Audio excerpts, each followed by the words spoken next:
it going good? Oh, you guys got your little mess of them anyway. It takes a bunch of them to make jelly. Yeah, you gotta watch the wind out here. I told you it's like living in Kansas. What do you think, Lee Joe? Find some more. Pick them. Don't pick them. Trademark. Don't kick them, pick them. Welcome everybody to Built on Faith Homestead, where we like to talk about things like tiny houses, growing your own food, raising animals, picking wild edibles, putting them to good use, and raising our kids in the way of the Lord. It's windy out here, huh, Bobo? Yeah. So, we've all got a cold. Well, all the kids do. Mama thinks she might be getting it now. There ain't a whole lot we can do. However, the weather's beautiful. 70-ish, a little over 70 degrees, sun shining, wind blowing. And today, my wife and kids are gathering dandelion blooms to make dandelion jelly, also known as poor man's honey. My wife made this for the first time a few years ago. We try to make a little bit every year because we absolutely love this stuff. If you like honey, you will like this stuff. So come along with us today as we try to enjoy some sunshine. By the way, if you're sick and you're not too terrible sick and you can't get outside, the sunshine helps, man. Helps you feel better. You produce a hormone, a vitamin D hormone, or vitamin, it's really more of a hormone that you produce that helps fight off those sicknesses, and it can be a very good thing for you. So that's also part of the reason why we're out here multitasking, getting the kids involved, and we will show you what's going on. She has found her prey. She places it in the bucket. The huntress on the mighty hunt for the crazy dandelion. One huntress returns with a handful.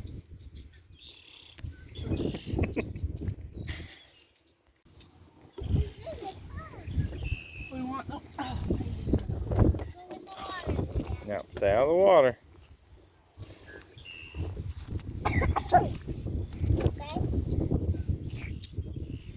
Don't throw them in the water, put them in the bucket. Alright, Mama.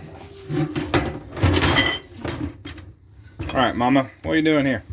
We just picked our dandelions, and now we are washing them off because obviously from outside some of them have bugs and stuff on them. Yeah, there were totally ants in our tub when we brought it in. Not ants in our pants, ants in the tub. Giving them a quick rinse. Now, they will be boiled, right? So, I mean, we'll kill anything else in them. And I hate to be the bearer of bad news, but store-bought stuff, you're eating some bugs, whether you want to know it or not. Yeah. Yeah, for sure. For sure. And then also, before you start, you'll want, my jars are down here with my other dirty dishes, but we gotta wash our jars too. And maybe Justin can show you. I've already kind of did the little setup of our water bath canner, because at the end you'll want to seal them, but we'll go through all this process. But first we're gonna rinse the dandelions off, and then I'll show you what to do next. Alright, so this is very similar if you watched our violet jelly video. If you didn't, I would encourage you to go back and watch it, and continue to watch this one as well. But we have water bath canner. Once again, thank you for those that got us for Christmas. The rack in the water bath canner, keep your jars off the bottom. Some lids and rings warming up in some warm water. You do not boil this water. You just get it kind of warm. Call it good. And she's already got out her sugar and gel or pectin to make it jelly. What you doing here now, Mama? Alright, so we finished washing our petals in here, and now what you'll want to do is, after you pick them, it'll have this green, knob at the bottom. I've always cut them off, because reading about them and stuff, it says that it'll make the jelly kind of bitter, and the flower is what makes it sweet. And so you just want the yellow flower petals. So I have my little bowl for the green knobs and the bowl for the petals. And after I finish all this, then we'll move on to what we're going to do next with it. Can I ask a question? Yes. What's the ham for? That's for dinner. Oh, we're not putting ham in the jelly? No. Oh, okay. I will say, with her cutting the green part off, It is bitter, the green part is. If you ever want to eat a dandelion, and you go out there and you pick a bloom and you just pop it in your mouth, if you don't pick the green part off, it's going to be nasty. If you just eat the yellow petal part, it's actually pretty good. It's not too bad. Or if you eat the greens, the green leaves, they're pretty good. If they get big, very big at all, they will get bitter. But if they're small, they're really, really good. In a salad, especially a good, flavorful, yummy salad. It actually tastes like something. It's good stuff. But the green part is pretty bitter. So what she's doing now is a fairly important step to help your jelly taste really yummy at the end of the process. Good food takes hard work. Does this make you rethink your food some? It does. You know, there's a lot of hard work put into this. This is the annoying and tedious part. Kind of like, you know, when you have to break beans before you can them. Yeah. You don't want to do that part, but it's part of the process, you know, to creating good food. But sometimes you have to put in some hard work in order to make good things. And these things right here are overlooked a lot. They used to be by me. And when I started discovering the greens and all those things, now when we go for a drive or even just for a walk or something, I can spot them, you know, really quick. And it makes me appreciate doing the work to make this jelly, that I'm doing this for my family.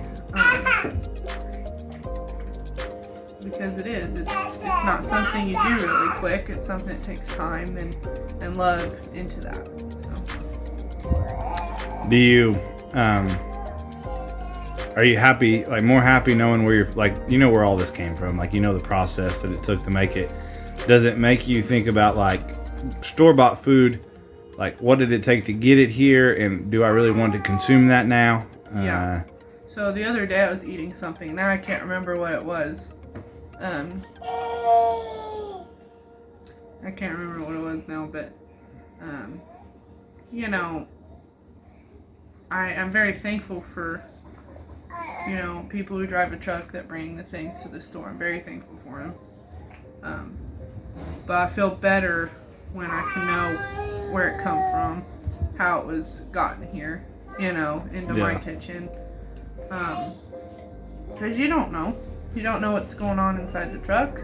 You don't know. You don't know where it's been laid before it came to the store.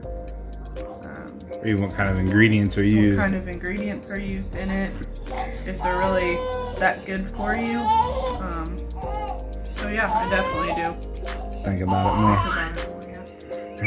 Alright guys, well, while she finishes trimming these out, we will click off of here and bring you guys back into more of the jelly making process. Once again though, it's going to be very similar to the violet jelly.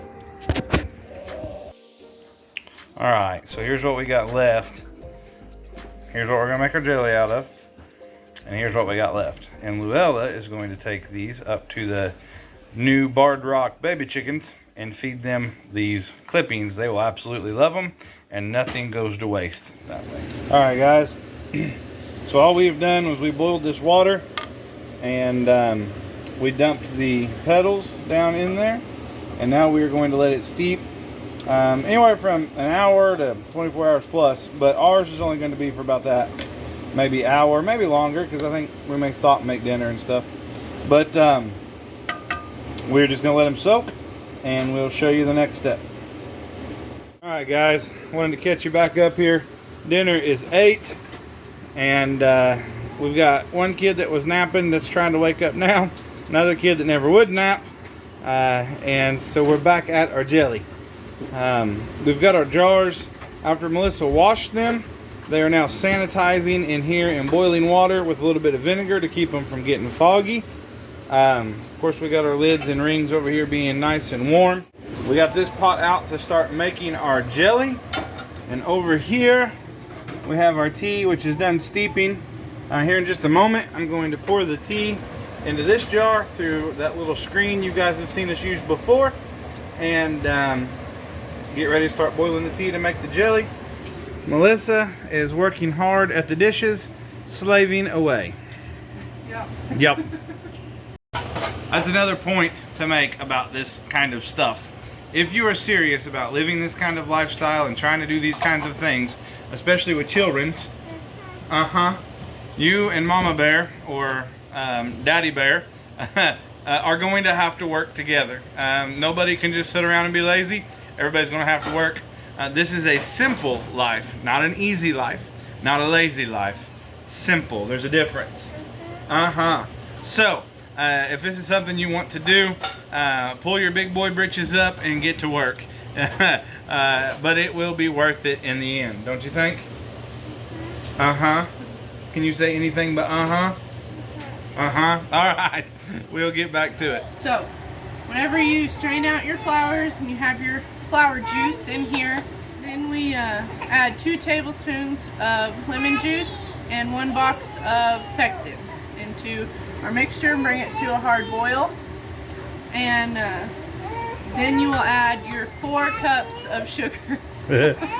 Apparently Leah wants me to hold her. Yes. Alright, I'll go get her. Here's what she's got going on. Now we let this, after you add the sugar, we let it come to a hard boil and boil for 1 to 2 minutes.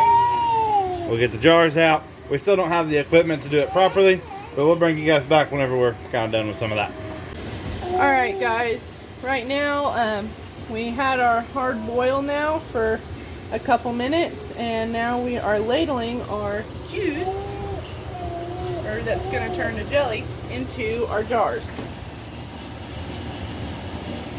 And you'll probably want to leave about probably a 1/4 inch headspace at the top.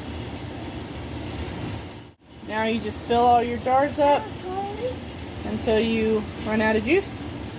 And then we will come over here and put our lids and rings onto our jellies.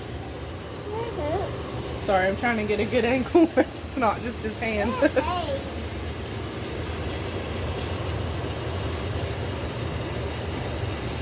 Oh, that looks good. The jar got a little foggy because we boiled them too long. But we should be able to add vinegar into this next, into the canning cycle, and get rid of that fog. Yeah. We'll go pretty heavy on the vinegar. Is that jelly? It will be. It's dandelion jelly. Yellow. Once these are filled, we will come back to you guys on what to do next. Alright, we got our jars filled up. It gives us 2 pints of jelly, and they are in the water bath canner, and they will can for 10 minutes after they get to boiling good. And then it also gives us this little bonus guy.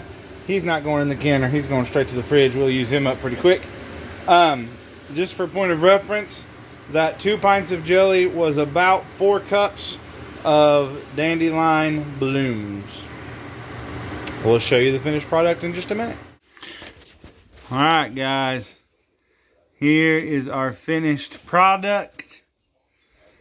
2 pint of dandelion jelly, 1 itty bitty pint, or not a pint, whatever that is. Jelly jars, what we always called them. Of jelly, finished up, canned up, waiting to hear them seal, and we will be good to go. Alright guys, that's it in a nutshell. Dandelion jelly, also known as poor man's honey. I still wonder if that's not where the honey really gets its flavor from. It's from a dandelion, because it is a delicious, tasty treat. Now, 2 pints may not seem like a lot, but 2 pints of jelly at the grocery store ain't cheap. 2 pints of homemade jelly at the farmer's market ain't cheap. On top of that, our kids got to learn a valuable lesson today in picking dandelions and putting in the effort to make the jelly. If you like the stuff that you are seeing on our channel, please don't forget to subscribe, to like our channel, to hit the notification bell. Also, don't forget to check us out on Rumble at Leaving Egypt channel. Also, I have a Leaving Egypt Bible study channel here on YouTube if you'd like to check that out. Thank you guys for watching, and we will catch you next time.